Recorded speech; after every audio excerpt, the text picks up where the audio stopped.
नमस्कार दोस्तों, रंगमंच कहानियों का में आपका स्वागत है। तो कहानियों का सिलसिला शुरू करते हुए लीजिए सुनते हैं उषा प्रेमदा की एक और कहानी, जिसका शीर्षक है एक कोई दूसरा। एक कोई दूसरा। मैं अब भी बहुत सुंदर हूँ। मेरे होठों पर वही लाली है, आंखों की पुतलियों में वही चमक, और लोग अब भी उसी सराहना भरी दृष्टि से मुझे देखते हैं। मेरे अंदर बड़ा गहरा संतोष है कि मेरा रूप, मेरा चापल्य, मेरी हंसी किसी रिक्त जीवन का थोड़ा सा कोना तो भर सकी। और कुछ महत्व नहीं रखता। मझली भाभी कहती हैं, रानी बचपना ना करो, बहुत अच्छा लड़का है। रंग वालों का वैभव, उनकी कुलीनता, उनकी शालीनता सारी बिरादरी में प्रसिद्ध है। वह तुम्हें पूजेंगे। पूजा के ऊंचे आसन पर तो बहुत अकेलापन होता होगा भाभी। तुम किस लिए अपने को मिटाए दे रही हो?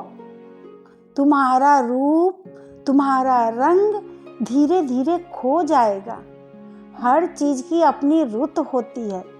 हरे पत्ते नोच कर फेंक देने से ही पतझड़ नहीं आ जाता। पतझड़ कहाँ, मेरे ऊपर तो चीर बसंत है। मैं मुस्कुराती हूँ। मैं सच ही वासंती बयार हूँ। जहाँ जाती हूँ घर प्रांगण सुगंधित कर देती हूँ। ऐसा ही कभी किसी ने कहा था। किसने? अब याद नहीं पड़ता। अपने घर जाओ, सुख से रहो। भाभी उसी बात को पकड़े हुए हैं। मैं सुखी नहीं हूँ, यह तुम कैसे कहती हो भाभी? देखो कितने आराम से तुम रखती हो। मझले भैया ने मोटर खरीद दी है, जहाँ चाहूँ जाऊँ। मेरे नाम इतना रुपया बैंक में है। क्या यह सुख नहीं रंग वाले के? यहाँ मुझे इससे अधिक क्या मिलेगा? भाभी धीरे से कहती है, रानी मन के मीत की बात ही और होती है। तो भाभी, वह रंग वालों के शहजादे, तुम यह कैसे जाना कि वह मेरे मन के मीत बन सकेंगे? भाभी बड़े उत्साह से उत्तर देती है, वह इतने साल विलायत में रहे हैं, बड़े स्मार्ट हैं। तुम तो स्वयं देखा है कि कितनी अच्छी अंग्रेजी बोलते हैं। मन के मीत नहीं भाभी, तन के भोक्ता कहो, तन के भोक्ता। मेरे मुख से ऐसी बात सुन भाभी सकुच कर चुप हो जाती है। मेरी मीठी भोली भाभी बातें बंद कर कहती हैं, बाहर चलो, देखो कैसे तारे छिटके हैं।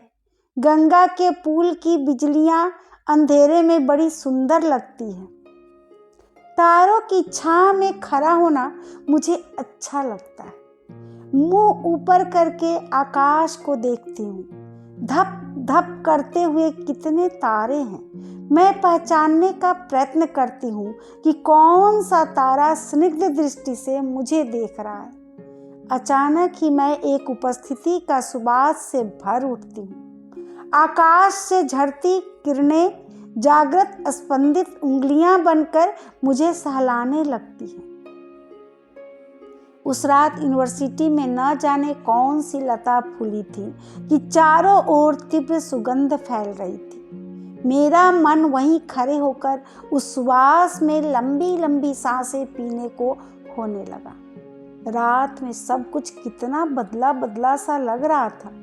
दिन भर मुखरित रहने वाले क्लासरूम और सड़कें निस्तब्धता की ओट सुस्ता रही थी। रात्रि के आकाश की पृष्ठभूमि में बुर्जियों और मीनारों की आकृति गाढ़े रंग के धब्बों की तरह लग रही थी। उस विस्तृत नीरवता में श्यामा का स्वर एक फुसफुसाहट सा लगा, तुम तो डॉक्टर कुमार से अभी मिली नहीं? नहीं श्यामा, जा ही न सकी।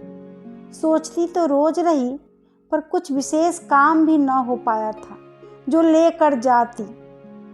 मेरे किए चैप्टर की उन्होंने बहुत प्रशंसा की। श्यामा बड़े अभिमान से बोली और उन्होंने प्रशंसा की। इससे मुझे बहुत खुशी हुई। इतने सुलझे हुए विचारों और गहन अध्ययन वाले व्यक्ति कम ही होते हैं। मैंने चुपचाप उसकी बात सुन ली। श्यामा की थीसिस उसका जीवन प्राण बन गई थी। उठते बैठते सिर्फ उसी की चर्चा।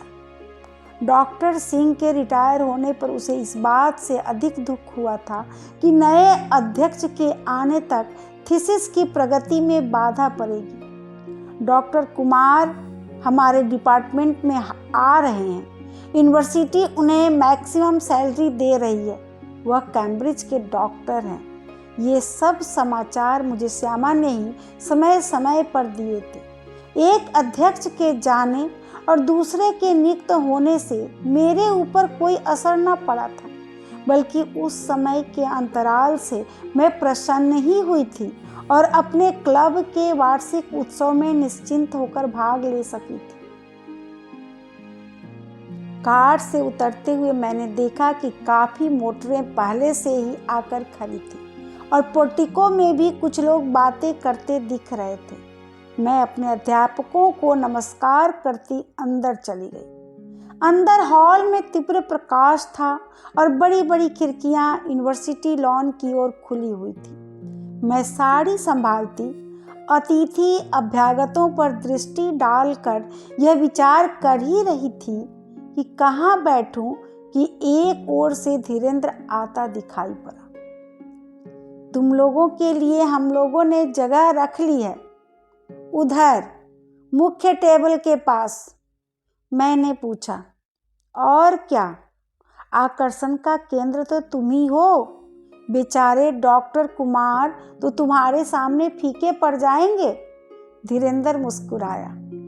Don't be funny. मैंने धीरेन्द्र को मीठी सी घुर्की दी। ऐसी बातें सुनने का अभ्यास है मेरे लिए, ये उद्गार नए नहीं है। श्यामा धीरेन्द्र बोली। डॉक्टर कुमार ने मुझसे कहा कि यदि मैं ऐसे ही श्रम करती रही तो मेरी थीसिस उच्च कोटि की होगी। मैं जानती थी कि आज श्यामा प्रत्येक परिचित से यही कहेगी। मुझे मन में बुरा सा लग उठा। एक आकांक्षा जग उठी कि मेरे कार्य की भी ऐसी ही प्रशंसा हो, पर मैंने तो सिनॉप्सिस के अतिरिक्त अभी कुछ भी न किया था। मैं वहाँ से कहीं और हटना चाहती थी कि तब तक दीक्षित और स्टड भी मेरे ही पास आ गए। हार्ड स्टड ने कहा। Hard stud? उत्तर में मैं मुस्कुराई। स्टड लॉनिगन हमारे विभाग में 1 साल से आया हुआ था। विदेशी छात्रों की देखभाल की जो कमेटी थी उसकी मैं सदस्यता थी और इसी कारण स्टड से मेरा परिचय घना हो गया था। धीरेन्द्र स्टड से मेरी मैत्री के प्रति सदा ईर्ष्यालु रहा है। आज तो तुम अपना नाम सार्थक कर रही हो, उसने मुझसे कहा। मेरे नाम का यह अर्थ बिल्कुल नहीं है, मैं मुस्कुराई। डॉक्टर कुमार के स्वागतार्थ दिए गए उस भोज में मैंने नीली साड़ी पहनी थी। इतने दिनों के बाद भी मैं अपने को उस रात के परिधान में स्पष्ट रूप से देख रही हूँ। नीली सिल्क की साड़ी, उस पर चटक नारंगी बॉर्डर, नीला ब्लाउज। साड़ी में कुछ ऐसा घुल मिल गया था कि सुनहरे तारों से बुना नारंगी बॉर्डर ही झिलमिला रहा था। बॉर्डर के रंग की वैसी ही चटक लिपस्टिक। तैयार होकर जब मैं ड्राइवर के गाड़ी लाने की प्रतीक्षा कर रही थी, भाभी बाहर आई और मेरी बलाएं लेने लगी। रानी, सच बिल्कुल परी सी लग रही हो। तुम तो जो भी पहन लो उसमें खिल उठती हो। साड़ी का रंग भी कितना सोबर है, फिर भी बॉर्डर की शोभा साड़ी पर और चटक लिपस्टिक का निखार चेहरे पर यह सब यूनिवर्सिटी में पहनने से क्या? कहीं और पहनती तो लोग देखते भी। धनी ठेकेदार की बेटी मेरी भाभी यूनिवर्सिटी प्रोफेसर और रिसर्च को हेय समझती है। उनके अनुसार मैं अपना समय नष्ट कर रही हूँ। मुझे किसी धनी व्यवसायी या मिल मालिक के घर की शोभा बढ़ानी चाहिए। आत्मविश्वास की मुझ में कमी नहीं, पर भाभी की बातों से मन में थोड़ी सी खुशी और भर गई। श्यामा की बौद्धिकता के प्रभाव में न आ धीरेन्द्र, दीक्षित और स्टड जिस प्रकार मुझे घेरे खड़े थे, वह मुझे बहुत अच्छा लग रहा था। मादक द्रव्यों के सेवन से कैसा लगता होगा यह मैं नहीं जानती, पर पुरुषों की चाहना, मेरी दृष्टि की मदिरा मुझे सदा गुदगुदा जाती है। यदि मेरे पास अथाह रत्न राशि भी होती तब भी मुझे सदा गुदगुदा जाती। यदि मेरे पास अथाह रत्न राशि भी होती तब भी ऐसा न लगता जैसा कि धीरेन्द्र के मुख पर प्रीतिमय दास भाव को देख कर लग रहा था। कितना कुछ था मेरे पास देने को, पर वह सब मुट्ठी में भींच किसी को कुछ न देने का निश्चय करके भी मैं सबको ललचा रही थी। पूर्ण विकसित पुष्प को कैसा लगता होगा यह मैं उस समय जान पा रही थी। भोज प्रारंभ हो गया। किसी ने मेरे हाथों में खाद्य पदार्थों से भरी प्लेट पकड़ा दी। तुम छुट्टी में यहीं रहोगी? स्टड ने पूछा। तुम यहाँ रहेंगी तो नैनीताल सूना हो जाएगा, श्यामा ने कहा। बेचारी श्यामा। डॉक्टर कुमार भले ही उसकी थीसिस की प्रशंसा करे, पर उसका समवयस्क कोई भी युवक उसे दोबारा मुड़कर नहीं देखता।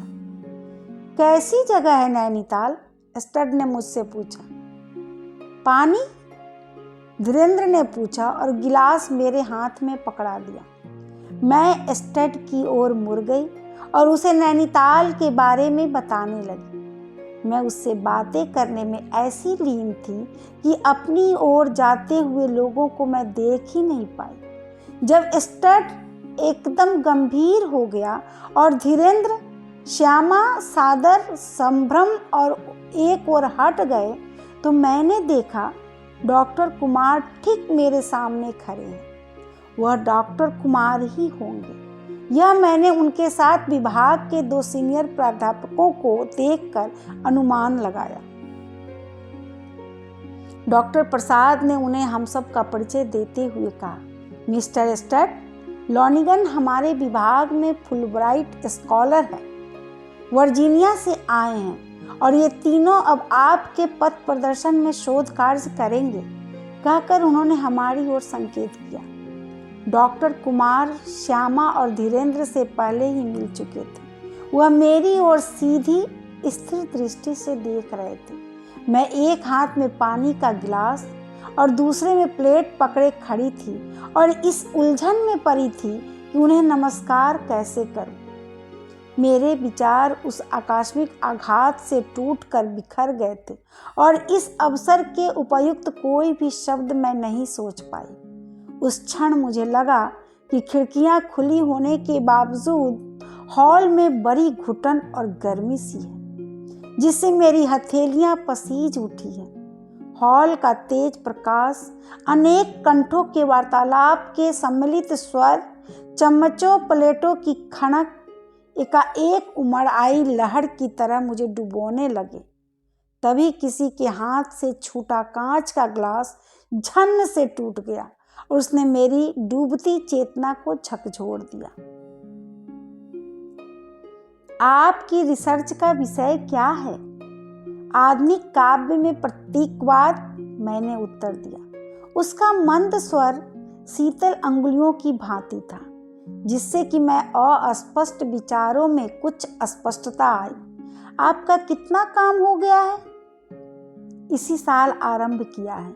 अभी तो शब्दों और पुस्तकों के सागर में डूब उतरा रही हूँ। डॉक्टर कुमार आगे बढ़ गए। स्टड ने मेरे हाथ से ग्लास और प्लेट ले ली।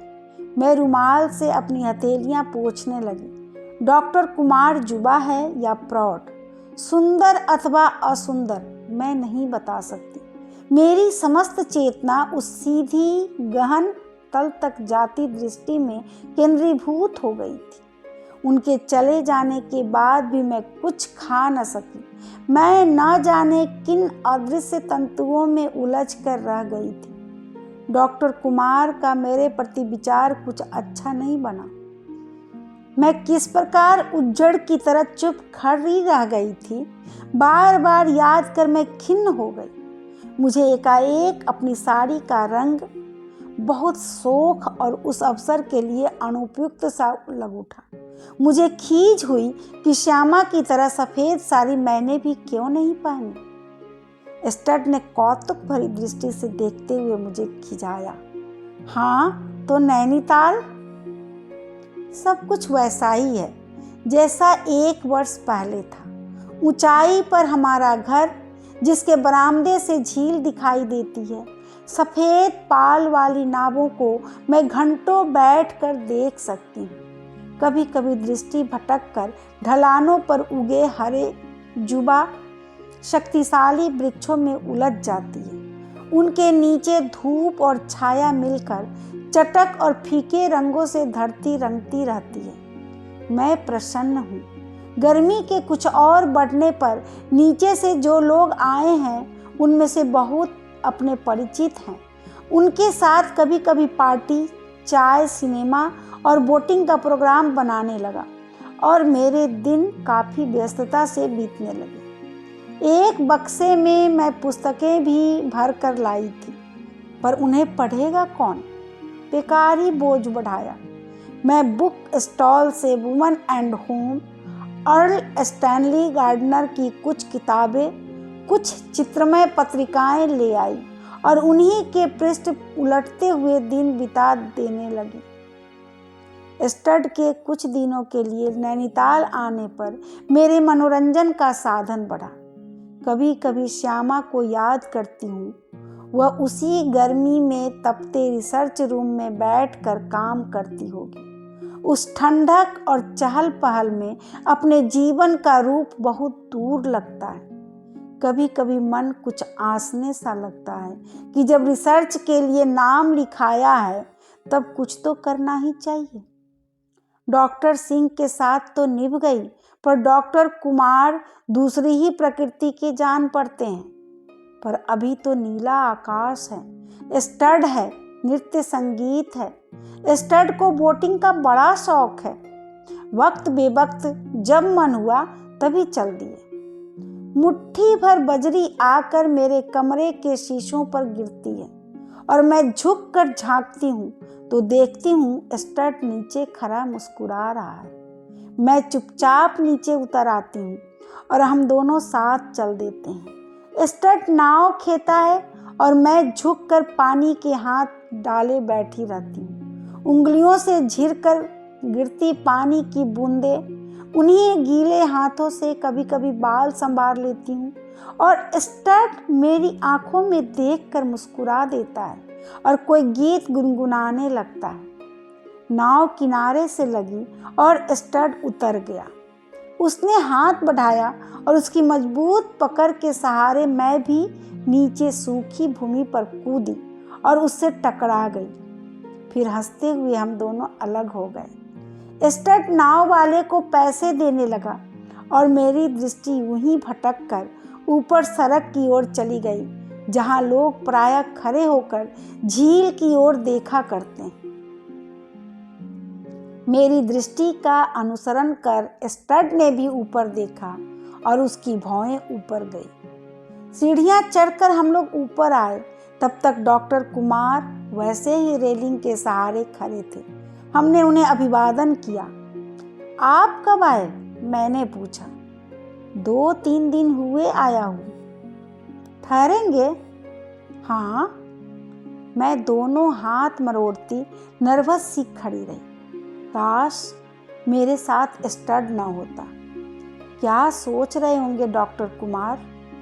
इस अलस दोपहरी में मैं स्टड के साथ लौटी हूँ। मेरे रूखे बाल उड़ रहे हैं। मेरी बिंदी जरूर फैल गई होगी। डॉक्टर कुमार ने सोचा होगा कि मैं बड़ी ही फ्लाइटी लड़की हूँ। विदेशियों के साथ घूमा करती हूँ। शायद उन्हें यह भी लगा हो कि मैं जानबूझकर ही स्टड के ऊपर गिरी थी। लौटते समय मैं बहुत चुप थी। स्टड मंद स्वर से सीटी बजाता चल रहा था। मेरे अंदर की हलचल से अनभिज्ञ मैंने एक पत्थर को ठोकर मारी और जब तक वह नीचे नहीं गिर गया उसे देखती रही। मैं बुरी नहीं हूँ, केवल पूरी तरह जीने का प्रयत्न कर रही हूँ। मुझे किसी भी प्रकार की आर्थिक चिंता नहीं है। मेरे लिए उपयुक्त वर्ग की तलाश जारी है। यदि इस अंतराल को मैं हंसी खुशी से जिंदगी को बिल्कुल सीरियसली ना लेकर बिता रही हूँ तो कुछ बुरा नहीं कर रही। पर मेरे यह फिलॉसफी औरों को कैसी लगती होगी? डॉक्टर कुमार के मन में अवश्य ही मेरे प्रति कुछ अरुचि उपज आई होगी। उनके सामने पढ़कर मुझ में बौनेपन की भावना क्यों आती है? और मैंने निश्चय कर लिया कि मैं डॉक्टर कुमार को दिखा दूंगी कि मैं भी कुछ कर सकती हूँ। पर थीसिस का चैप्टर लिखना पुरुषों को आकर्षित करने के समान सहज नहीं। वे कोरे पृष्ठ मेरे लिए बहुत बड़ी चुनौती बन गए थे। कितनी ही बार मैं लिख लिख कर पृष्ठ फाड़ चुकी थी। एक स्थल पर आकर मस्तिष्क रिक्त सा हो जाता था। मैं कभी अपने पर खींचती, कभी सारी दुनिया पर। देखो ना भाभी, कैसा दुरूह विषय मुझे दे दिया है। कुछ समझ में नहीं आता कि कैसे लिखूं। उधर श्यामा है कि आधुनिक उपन्यासकारों पर चैप्टर के चैप्टर लिखे जा रही है। तो तुम यह रिसर्च का किस्सा ही खत्म करो ना। तुमने यह जान का जंजाल बेकार ही पाल रखा है। मैंने आहत दृष्टि से भाभी को देखा। तुम यह सब नहीं समझोगी। बात ही ऐसी थी कि मैं स्वयं नहीं समझ पाती थी। मेरे अंदर एक तीव्र हठीली भावना जम आई थी कि मैं डॉक्टर कुमार के समक्ष अपनी योग्यता सिद्ध कर दूंगी। ऐसा क्यों था? क्यों मैं उनकी दृष्टि में ऊंचा उठना चाहती थी? यह सब मैं स्वयं नहीं जान पा रही थी। मैंने एमए कर जब रिसर्च के लिए नाम लिखाया तो मेरा मतलब गंभीरतापूर्वक काम करने का नहीं था। मैं तो विश्वविद्यालय के संपर्क में रहना चाहती थी। पर अचानक मुझे यह क्या हो गया? अब मैं इस बात पर तुली हुई थी कि मैं ऐसा अध्याय लिखूंगी जो कि श्यामा के लिए लिखे अध्याय से उत्तम ही हो। कितनी बार सूर्य उदय होकर ढला, इसकी मुझे गिनती नहीं थी। सुबह से शाम तक दत्तचित बैठी रहती, सोते जागते उस अध्याय में सामग्री कैसे प्रस्तुत की जाए, मुझे यही चिंता लगी रहती। कभी कभी झुंझलाहट में मन होता कि यह सब छोड़ दूं, पर तभी यह भाव जाग उठता कि तब तो डॉक्टर कुमार मुझे वैसे ही लड़की समझेंगे। अपने लिखे पृष्ठों को मैंने कितनी बार दोहराया, कितनी बार कई पैराग्राफ काट काट कर फिर लिखे, भाषा संभाली। फिर भी चैप्टर पूरा लिख चुकने के बाद भी मैं डॉक्टर कुमार के पास न जा सकी। तीव्र ज्वर उतर जाने के बाद किसी शिथिलता मेरे मन पर व्याप्त हो गई थी। आखिर एक दिन साहस बटोरकर मैं उनके घर जाने निकल ही पड़ी। मुझे बड़ा संकोच हो रहा था और लगता था कि मैं कहीं से बहुत ही अपूर्ण हूँ। मेरा परिवेश देखकर भाभी मुस्कुराई। मैंने हल्के पीले रेशम की सादा सी साड़ी पहनी थी, जिसके आंचल के छोर पर पीले ही फुदने लटक रहे थे। साड़ी से कुछ ही गहरा ब्लाउज, बाल बिल्कुल सादे और पीछे जूड़ा। लिपस्टिक और दिनों से बहुत हल्की थी और वह गुलाबीपन मुझे अच्छा लगा। मुझे दर्पण में अपना मुख कुछ अनचिन्हा सा लगा। जूड़े में खोसने के लिए जंगली गुलाब का फूल तोड़ने को हाथ बढ़ाया, पर छूते ही उसकी पंखुड़ियां बिखर गई। मैंने दूसरा फूल नहीं तोड़ा। फाइल को कस कर पकड़े मैं ऊपर की चढ़ाई पर चल दी। उस समय मुझे केवल अपने बेग से धड़कते हृदय का ही ज्ञान था। धूप, हरियाली, पक्षियों का गान, यह सब मेरे हृदय की गति में डूब गया था। डॉक्टर कुमार के बंगले के फाटक पर मैं ठिठक गई। चारों ओर बड़ी प्रीतिकर नीरवता व्याप्त थी और गेट के अंदर फूलते हुए डहेलिया के रंग मुझे बड़े आकर्षक लगे। तभी डॉक्टर कुमार बाहर बरामदे में निकल आए और मैंने उन्हें अभिवादन किया। उस समय मेरा दर्प और मेरा आत्मविश्वास जाने कहाँ चला गया। अपने अज्ञान के बोझ से बोझिल मैं उनके समक्ष अपने को बहुत ही नगण्य पा रही थी। वह मुझे सामने के ही कमरे में ले गए जिसे वह स्टडी की तरह इस्तेमाल करते होंगे। मेरी दृष्टि शेल्फ में रखी किताबों, मेज पर रखे हुए प्रूफ, उनके पढ़ने के चश्मे और पेन पर घूमती हुई उन पर टिक गई। वह मुझे कुछ खिन्न और चिंतित से लगे। मैंने फाइल मेज पर रख दी। जिस दृष्टिकोण कर लेकर मैंने अध्याय लिखा था उस पर वे मुझसे बातचीत करने लगे। उनके आचरण की सहजता से मेरे शरीर का कसाव अनायास ही ढीला हो गया और मेरा आत्मविश्वास धीरे धीरे लौट आया। उन्होंने दोनों हाथों की अंगुलियां एक दूसरे में फंसा ली और उन पर दृष्टि टिका ली। उन्होंने मुझे कुछ पुस्तकें पढ़ने को बताई, फिर छोटी सी मुस्कान से कहा, अभी तो तुम छुट्टी में आई हो, पढ़ाई की फिक्र न करो, यहाँ तुम्हें वे पुस्तकें भी नहीं मिलेंगी। फिर उन्होंने नौकर को भेज अपनी पत्नी को बुलवाया। मिसेज कुमार तुरंत ही आ गई। पहली झलक में ही वह बड़े हंसमुख स्वभाव की लगी। चटक रंग की साड़ी उनके खूब गौरव वर्ण पर बड़ी फब रही थी। ओठ पान से लाल थे। डॉक्टर कुमार ने मेरा परिचय करा चुकने के बाद कहा, इन्हें कुछ चाय वगैरह पिलाओ। चाय तो बन गई है, वहीं ले जाकर पिला दूंगी। यहाँ बैठकर बात करूंगी तो तुम्हारे काम में हर्ज होगा। और फिर रुक कर पूछा, तुम पियोगे? उस प्रश्न में कितना ममत्व और नैकट्य था। मैं मन ही मन सोच उठी कि यह प्रसन्नचित्त पान खाने वाली स्त्री डॉक्टर कुमार के जीवन का कितना अभिन्न भाग है। दोनों के बीच कितना खुलापन, साथ ही बरसों से साथ रहते हुए आए व्यक्तियों की तरह एक दूसरे के प्रति कितनी पूर्ण स्वीकृति है। पर यह क्या, अपने गंभीर चिंतनशील प्रखर बुद्धि वाले पति को पूर्ण रूप से संतुष्ट कर सकी होगी? क्या उस मन का एक कोना अछूता ही न रह गया होगा? मिसेज कुमार मुझे अपने साथ दूसरे कमरे में ले आई।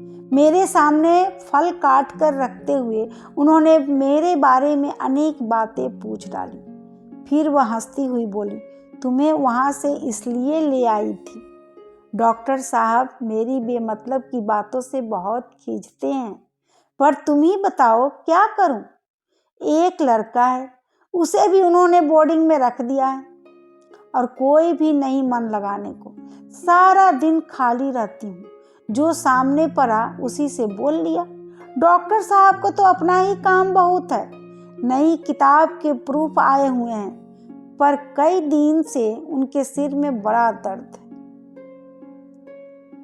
अभी आप सुन रहे थे उषा प्रेमदा की कहानी, जिसका शीर्षक था एक कोई दूसरा। एक कोई दूसरा।